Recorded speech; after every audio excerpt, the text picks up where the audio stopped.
Well, hello and welcome back to another episode of the Your Next Best Step podcast.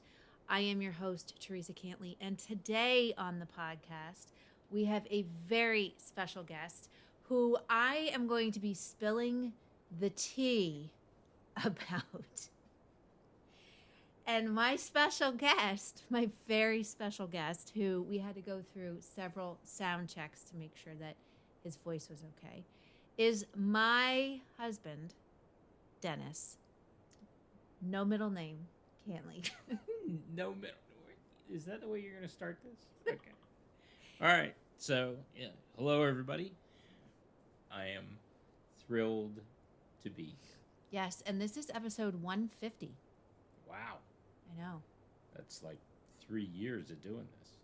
Yeah, almost. Wow.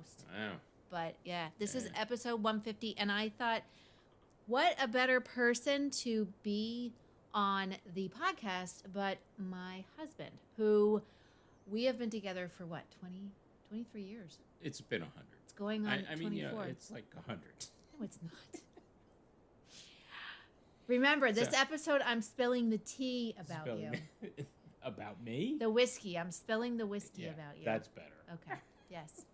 So I wanted to bring my husband on. Like I said, we've been together for, 100 years. Almost a quarter century. It's like 100 years. Yes. So.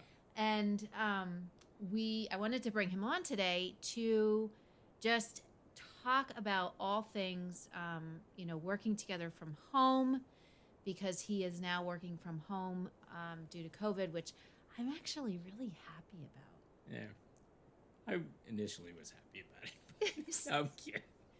Stop. I'm good with it. I don't mind not having a commute anymore. Yeah, because your commute, I mean, we live outside of Philadelphia, and the traffic around Philadelphia can be a nightmare. Well, yeah, it's like any other city in the Northeast. It's, it was an hour to work on a good day and an hour home. Right. And so that's 2 hours of my life I get back every day. So besides the commute, what has been the biggest transition for you? Because as I've spoken about on the show before, you are still in corporate America. And, in an industry, the tech industry, software industry, Yep. which has all kinds of changes and things that happen constantly. So what has been, and you work for a fairly large company. Yes, I do. It's over 100,000 employees. Yes. Can I name it? No. Well, you can. Sure. I can? Yeah. Okay. Yeah, I work for SAP. Okay. So the software provider. We have over 100,000 employees, and my job at SAP is I lead the infrastructure integration of companies that we acquire. Okay. So meaning when you acquire another software company, you actually take their network and their computers and anything that they use to run their infrastructure, and you bring them together. Well, we just, basically roll out our stuff, but yes. We're going to bring them together. Yes, we do bring them together. We help them in the transition, ease the transition, and, do all those things in order to make them more secure and integrate them into our processes and procedures and things like that. So, and all while trying not to break their business. Yeah. So what has been working from home, because now you're not commuting to work anymore. So working from home, Yes. What has been the biggest transition for you, but not only for you, for your team, now that everybody is virtual? Yeah, for us, for me in my position, it wasn't so hard because I was traveling to an office where I basically just went there and got on video conference calls pretty much all day. Most of the people that I work with are not located in the office that I was reporting to, and the office that I was going to was in Newtown Square, Pennsylvania, right outside of Philadelphia.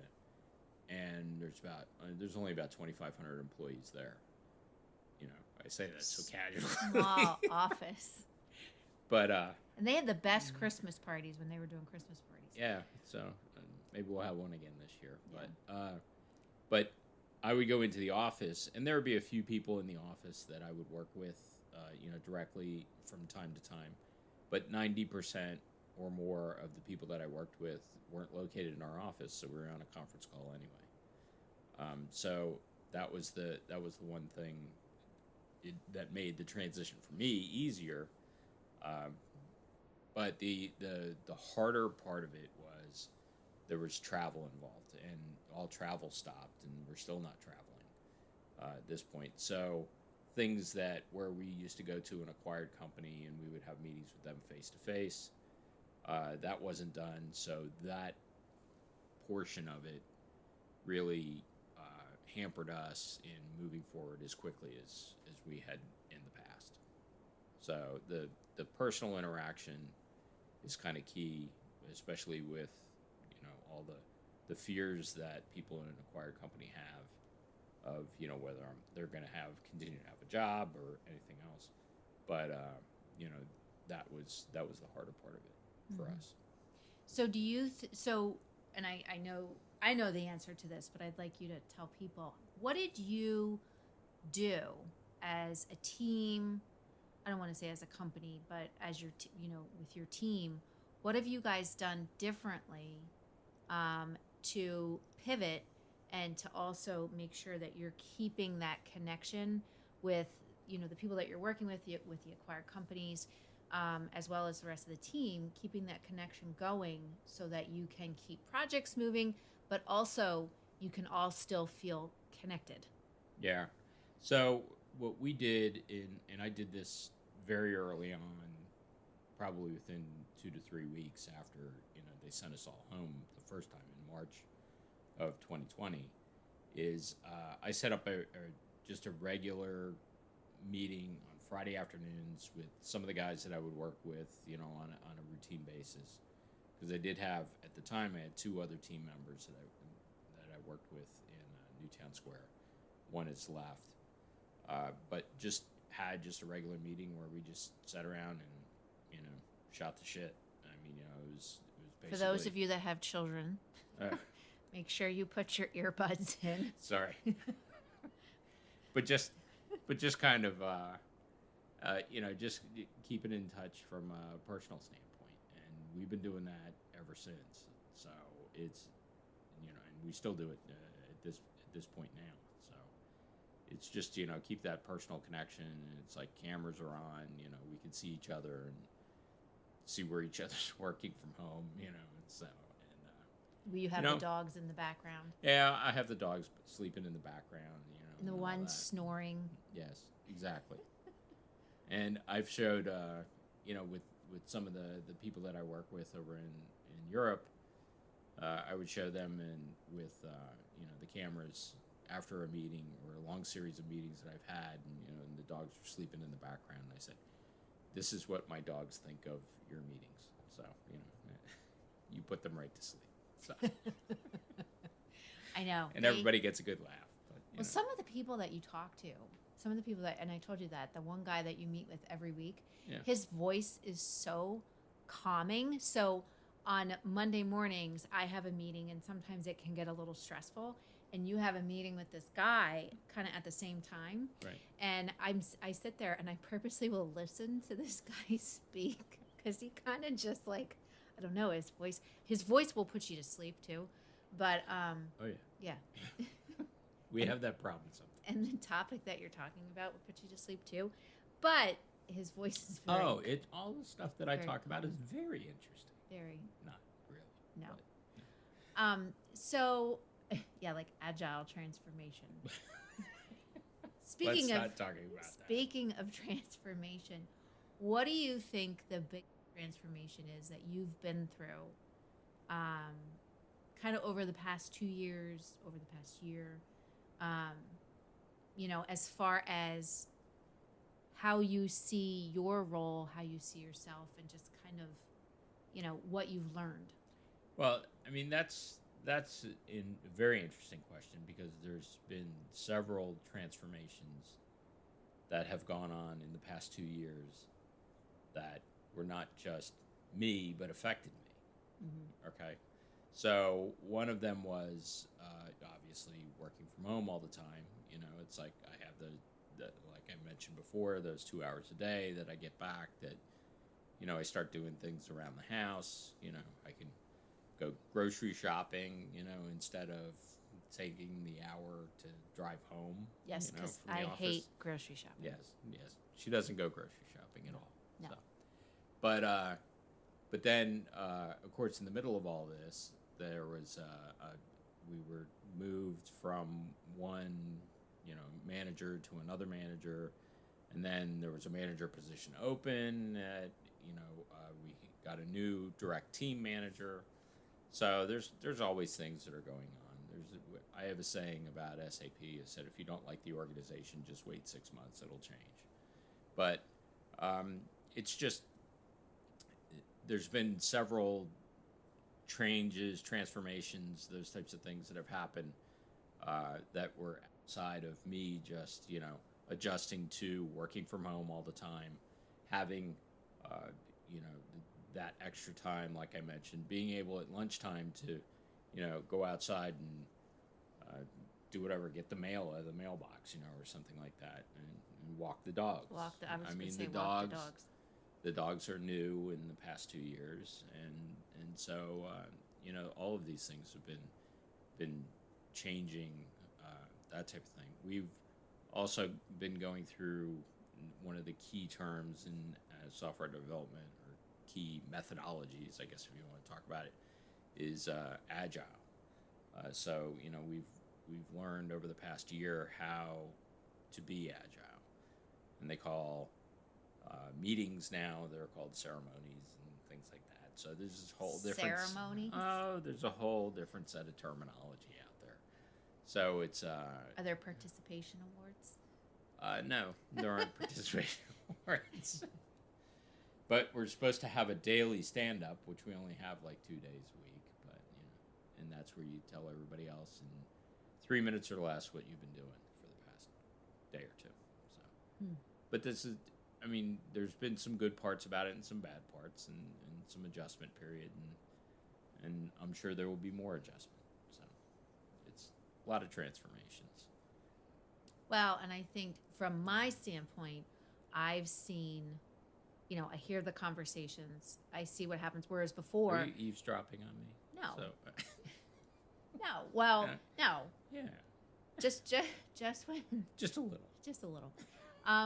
But I've, you used to go to work, and he would come home, and we would talk about things, and things that were frustrating, things that were good, things that, anything in between. And now I actually see it and hear it. And I think we've had more conversations about that, bridging the gap between corporate and entrepreneurial. Yes. And how to take some things from one and put it into the dealings of another, and vice versa. Yeah. So what has been one of the things that you've learned working at home with your wife, who's an entrepreneur? What is the biggest thing that you've learned from me? She's very loud. So no, I'm kidding. Not. Sometimes. Yeah, exactly. I think that's a very good question. I think it's just kind of the flexibility that you have that I don't have, and by that I mean in corporate America, because you're trying to bring so many different people together from different time zones and things like that, especially if you work for a global company like I do, you're very much schedule driven, and the schedule is determined 90% of the time by other people and other people's availability. So that, I think, is very is something I probably didn't realize as much as I do now. Working with you is you have a schedule. But it's very flexible, and you can change that schedule on the fly, because depending upon what the day brings, what your needs are. and those types of things. So it's not really, you have a lot more flexibility from that standpoint than I do in corporate America. And she likes to call it corporate, you know. So if you've listened to the podcast, I'm sure you've heard her say that. It's, you know, she snubs her nose at us, you know, as corporate people. Do not. Yeah. So, I do not. so I think that's probably the one thing that I enjoy working from home more because I have more flexibility in my schedule, but I don't truly have the flexibility in my schedule that you do as an entrepreneur. So that's that would be the one thing that I would say is something yeah, I'll say it, I'm jealous of. So You're jealous. well, it just because you make your own rules. I mean, or you can make your own rules. Right. You know, to an extent. Well, Of course. I make my own rules, but then I have to report to my boss. Your And boss. My boss. And my boss You have a sometimes boss? I do. Really? Yeah, myself. Oh. Okay. And sometimes I'm the worst boss ever. That's true. I've told you that on occasion. I know. So, yeah. I know. Which I need to, you know, get better at that and preach about being a good boss to myself. Yes. So tell the listeners what the biggest thing was that you learned. I'm trying to think. That you've learned over the years. She's guiding me down a road. I know. That you've learned over the years since I've been an entrepreneur. And just the biggest thing that you learned from me just about the entrepreneurial world, besides the flexibility. Besides the flexibility. Mm-hmm. Well, I mean, there's been some things you've had some trainings and some mentors and everything that have taught you some things that I've been able to implement some of those things in my thinking, the way I deal with people, and those types of things. I think that's really, I think one of the things one of the big things that I've learned from you since you've been on this entrepreneurial journey. Mm-hmm. You know, you know, I'm looking at the wall here and I see a framework, you know, and I know who taught you that, and he's been on your podcast. He has. So, yeah. So Mr. Mel Abraham. Yeah, Mel Abraham. You know, and The I've legend. had some. Is he a legend? He is. In his own mind? No, Or, no, he's a legend. Okay. So I did get have an opportunity to speak with Mel, and we took a course from him, another course, not a framework course, but I did have access to some of the framework course material. Mm-hmm. And I went through it, and I said, you know, this would really work. If I ever had the time, I should do this, you know, and put this together. And of course, you know, being in corporate America, somebody else had a better idea, and you know, we are documenting all these things in a wiki. You know, that's one of our. It's just a big. But you're going to get back to doing your framework. Well, yeah, I mean, you know, what I've actually started to do was implement some of those framework ideas Mm-hmm. into how we're putting the wiki together. So it's like I've melded the two worlds together. Really? Yes, I have. So I see, did not know that. that's because I did not tell you that until just now. So, Well, look at that. yeah, exactly. That is So, a surprise to me. well, you know, I'm proud of you. thank you. You're welcome. It's very proud of you. Mel is going to be proud of you. Do you think? Mel, if you're listening, you should be very proud of Dennis. Yes, well, he should be listening. He does. So. He does listen. Oh well, that's good. He does. Yeah. He does. Okay. So, so tell everybody. I mean, Mm-hmm. keep it clean. Tell everybody how we met and what attracted you to me. I didn't know we were going to get this personal. Of course. Oh, okay. So we met. I was working at a small company, not SAP at the time, Well, first, just a little bit about my history. I've worked for SAP for almost 15 years now. Prior to that, and of course, we're a large multinational company. Uh, Prior to that, I never worked for a company that was in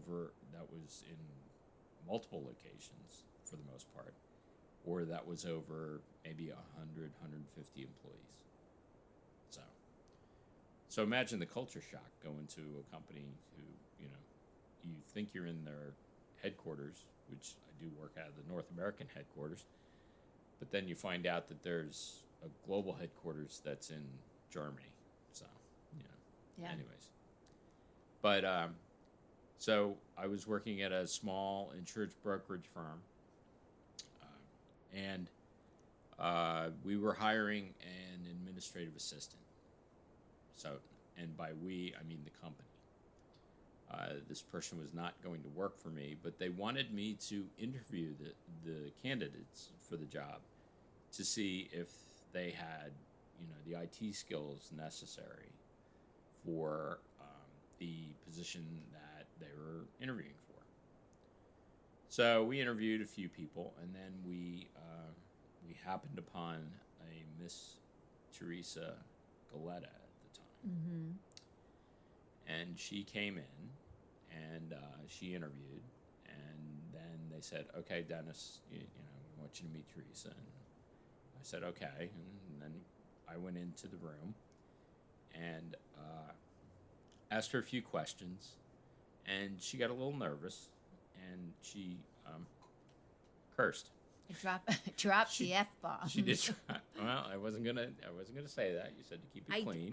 I didn't say the word. I just said I dropped the F-bomb. She did, yeah. So she did drop the F-bomb, and she was very embarrassed about that. And I basically told her, I said, it's fine. I actually encourage the use of profanity. It's a great stress reliever. She laughed and everything, and then after the interview,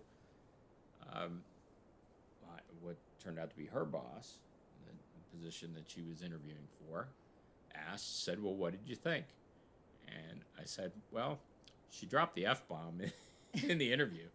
And he laughed and he said, "You're kidding me." And I was like, "Oh no." I said, "But she's fine." Was he like, we're not hiring No, her? he just laughed, and he thought that was hilarious and everything. And the story did come up later after you were hired. Oh, and yes. everything. Oh, yes. Yeah, so that's how we met. And then That was love at first sight. on her part. So, I mean, what's not to love here? I So, know. yeah. All natural. Exactly. So what attracted you to me in that moment? Well, you were. I or mean, not that moment, but well, I mean, it was just that we grew. Well, we just were working together, and we had a budding relationship, and you are an attractive woman, and I was. I was. Huh? I was. Yeah, I like how you changed that. Are. Yeah. I'm quick on All my feet natural. sometimes. All natural. Anyway. Go ahead. So we worked together for a couple of years, and then you left the company, and then we just kept seeing each other and dating, and then I was at some point down the road, and quite far down the road, I asked you to marry me. Quite far down the road. Yeah, well, hey, let's not get into my flaws. We'll be here for the That next week would and be a half. a whole other. Yeah, that's huge a whole episode. podcast series. Yes, what that is a whole podcast series. Yeah. So I'm going to switch gears a little bit. So Dennis always has a lot of really good advice, and always has the ability and has a way of putting things into perspective that a lot of other people might see fear and not really sure what to do, and Dennis has a way of putting things into perspective that really help people to face a lot of trials and tribulations and things that they're afraid to go through. So with everything that's going on in the world, everything that's going on with the economy, a lot of small businesses are starting to get a little nervous, a lot nervous. And, you and I have these conversations all the time about, what to do and what's going to happen. If you were to give advice to these people, knowing what you know about me, and things that I've been through and things that that I've helped people to achieve, as well as what you're going through on a different level, what kind of advice would you give to these people with everything that they've been through and everything that's happening? Well, I guess if you talk about there's two major things that are going on basically in the world today. I mean, we're still dealing with COVID and the pandemic, and I mean, there's outbreaks, and it seems like COVID is not ever going to go away. Right. It's just going to be with us, forever. So, like the flu, that's what everybody's equating it to, but Right. I think it's a little more serious than the flu, but hey, okay. So that's one thing that everybody at this point, I would think, 2+ years out, should have wrapped their head around and should have some type of strategy with dealing with. And if you don't, then you need to speak to my wife, because she'll help you with that. But anyways, Shameless plug. Yeah, exactly. But if you the other thing is the war in Ukraine and the effect that it's having on our economy. That is something that, I mean, you should already have some sort of plan about with, what if there was another downturn in the economy, and how you need to position yourself in order to deal with this. There's a lot of things that you could do. I know one of the things that you promote a lot is making sure you have alternate and multiple different sources of income. If the only thing you do is online sales, then, maybe you should have some type of local or direct sales. If the only thing you do is, if you have a brick and mortar store or something like that, then you should really think about, having an online presence and doing online sales. If, with your lines of business, we call them lines of business in the big corporate world, but with your different products, maybe it's time that you expand your product line, or you narrow the focus of your product line, so you carry less inventory. Mm-hmm. But then you do a higher volume of sales on the specific things that you do carry. Right. So I think, that's really a general type of question that the answer is going to be different for every entrepreneur that's out there.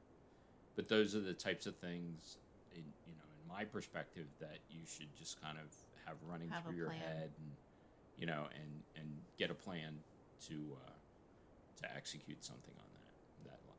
So how about like that whole thing of, because you and I you talk me through stuff all the time. Mm-hmm. Moving through difficult times and challenges and fear. What is your biggest piece of advice that you can give people? Well, a lot of it is, I mean, of course, fear is an emotion. I mean, and you need to, especially when you talk about business, you need to kind of take the emotion out of it. Because one of the things that I tell people is especially, working in IT, things break, stuff goes wrong. You start getting phone calls, you start getting, executives asking what's going on, you're ruining my business, and that type of thing. And my biggest saying is, remain calm at all times.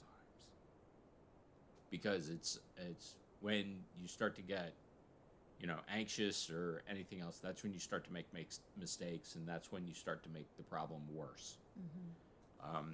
So being afraid is fine, but when you start to think about the solution or the problem that you have and everything else, you need to take being afraid and put it off to the side. and really start to deal with the cold hard facts of where you are and where you are today and where you want to be and how to move forward through it. It's the big things. Fear, has you make mistakes. When you're angry, you also make a ton of mistakes. So if there's somebody out there that is, made you upset for whatever reason, you can't react to that. One of the things that we say is we get emails that, tick everybody off all the time. And one of the things we say is when you get something that really makes you upset and you just want to fire back a response and everything, it's kind of like you can write it and then delete it and then not respond to that email for another, 6, 12, 24 hours or something like that. And make sure you delete it and you don't hit send. Yeah, we've known people that have done that. Yes. And it's not good. Yeah. Did you ever hear the... That ends poorly. Yes, that ends very poorly. Did you ever hear the acronym, fear is false evidence appearing real? I never heard that. No. Yeah. False Really? evidence appearing real. Fear is just something that we think is one thing, but it's really not. It's showing it's actually a lie that we're telling ourselves. False evidence appearing real. Okay. So you learned something today. I did. Yeah. I did. I learned something every day. So this has been a great conversation. Are you enjoying yourself? Immensely. Immensely? Yes. I was looking forward to this until you said, we're just going to riff. And then I said, uh-oh. No, we're just going to we're going to have coffee. We're just going to do a chat. I do have coffee. Yes. Oh, and you have coffee and I have water. So, Yes. yeah. All right. So I have a couple questions for you as we start to wrap up. People have asked me, before we wrap up, what role does your husband play in your business? And I'm like, well, he was my business manager, but I fired him She did. many times over. Yeah. But I don't think that's true. You do have a role. What do you think your role is in my business? What? My role in your business? Trusted advisor. That's funny because I was thinking that too. Yeah. Wow. Wow. It's like you thought it and it came out here. Exactly. See, they say when you're married for a while, you start to think alike, Share a brain. share a brain. That's not good. You don't want to be no, in I don't my want to brain. share. No, I don't. I definitely don't. Exactly. All right. So tell us, what is something interesting about you that people might not know? Might not know? Mm-hmm. Well, anybody who knows me knows that I'm a huge Formula One fan. What is your nickname? The toe. And why Yes. is it the toe? Well, me and a group of guys, two guys in particular, we have been to Formula One races in the United States since the year 2000. And we did not go to the Miami race this past weekend, but yeah, we've been to every Formula One race in the United States since the year 2000 when they moved to Indianapolis. And I arrange the trips.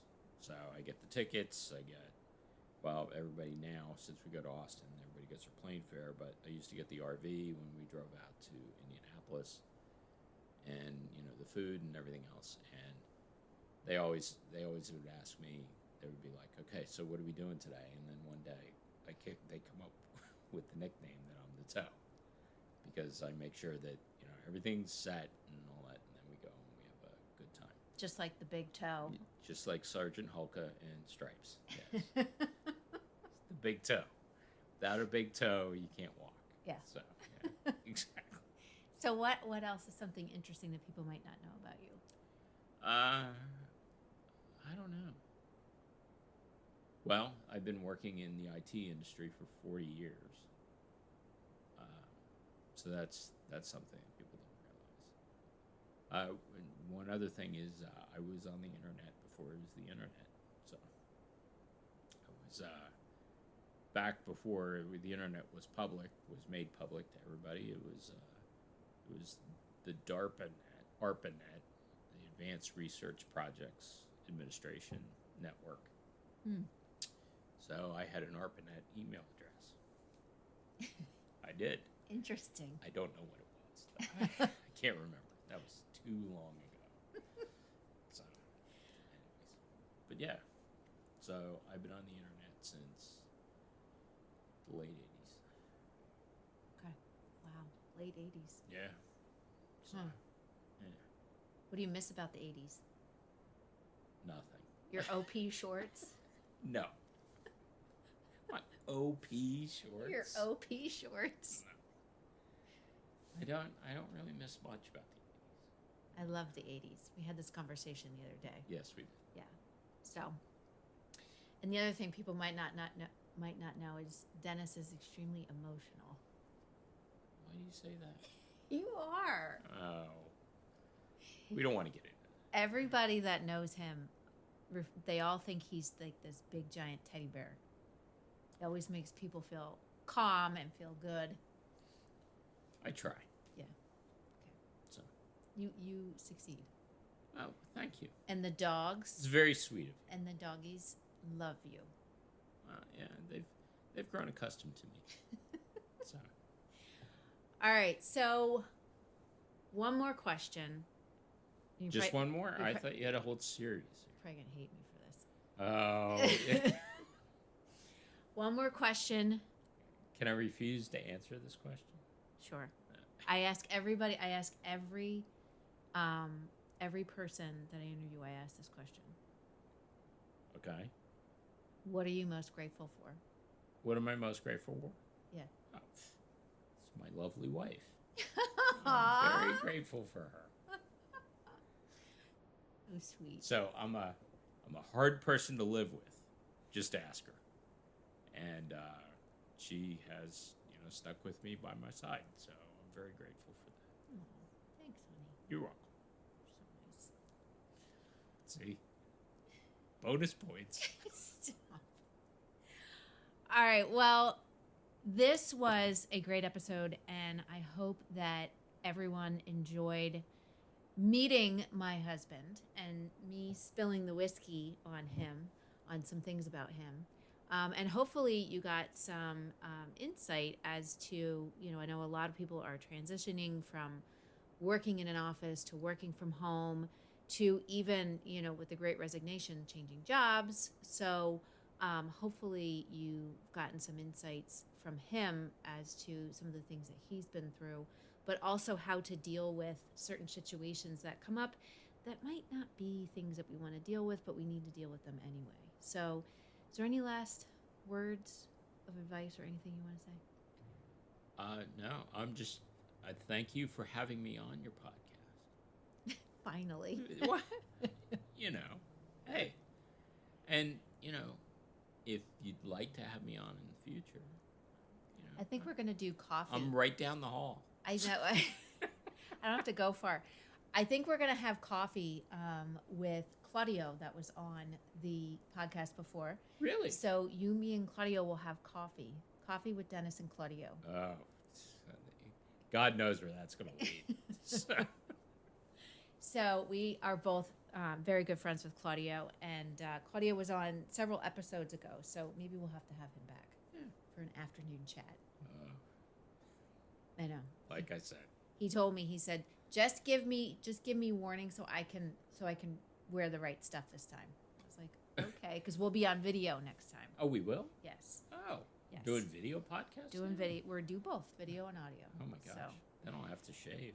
yeah. Yeah. Exactly. Yeah. All right. Well, thank you so much for joining us, and I would love for you, if you're listening, obviously. If you would subscribe to the podcast or also leave a review, let me know what you loved about this podcast, as well as things that you would love to hear that maybe I haven't touched on yet. So when you have a minute, if you could just do me a solid and leave me a review, and also make sure that you subscribe to the podcast so that you get updates as to when we release new episodes. But until next week, I hope you all have a great rest of your week. I hope we all take care of each other just a little bit more than we already do. And again, thank you so much for joining us, Dennis. This is good. This is fun. Thank you. I'm happy that you have asked me, and I am pleased that you thought that this was a good episode. Okay. And I'm sure everybody else will too. Yeah. Okay. All right. Bye for now.